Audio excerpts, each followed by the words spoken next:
igama Vusi Mabunda umhlabe uMabunda umuhla akacala umuntu ubheka bonke abamcalayo gojana lamanzi uvusimuzi uvusa imizi amanye amadoda. Namhlanje sithi bring back lost love, buyisa isithandwa sakho. Baningi abafuna ukubuyisa izithandwa zabo, like baningi abafisayo kodwa bayahluleka. Futhi bathi noma sibabuyile abanye baphinde bahambe futhi because it was not meant to be. So ngifuna si underline izinto ezingenza ukuthi umuntu maseka buyile aphinda ahambe noma ezingenza ukuthi umuntu angasabuyi vele. Number 1, izinto ezingenza ukuthi umuntu angasabuyi vele. Idlozi lakho uma kube alimfuni lowo muntu loyo angeke abuye. If lo muntu ohanjiswe yisichitho angeke abuye. If lo muntu la akhona bamfasile bambophile angeke abuye. So izinto lezo ezingenza ukuthi umuntu angabuyi noma ngabe kuthiwa uphethe umuntu ongakanani.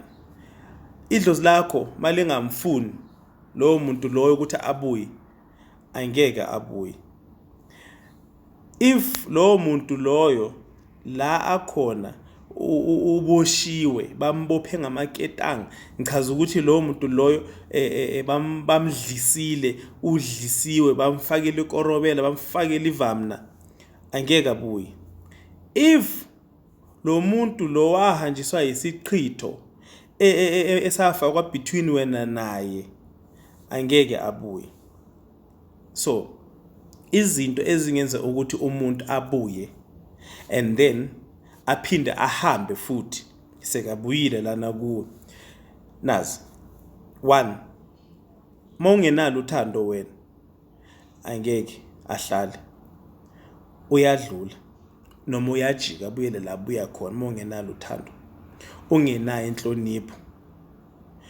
Number 2, makube wena usasenalesa sichitho lesiyana, wena unesichitho esamhambisa angeke ahlale, ngeke ahlale if wena unesichitho wena. Number 3, makube wena umbuyisile wangabusafasa nawe amaketanga then angeke ahlale uzojika. Khumbula ukuthi uma abuya ubuyiswa umuthi. Cabanga ukuthi kube wena bongasebenzisi lo muntu loyo ukuthi umbuyise abangeke abuye. So ngoba seka la yenza ukuthi nawe ahlale, otherwise angeke ahlale. And then if wena unalezo inkinga lezo ezingenza ukuthi angabuyi then kuzomela ukuthi ubone ngenye indlela. If kwakuyisichitho esahlukanisa kuyomela ukuthi ugezele leso sichitho leso.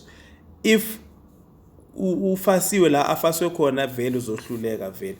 If idlozi lakho vele alimfuni vele then angeke vele abuye vele. So ngiyabonga kakhulu bafethu.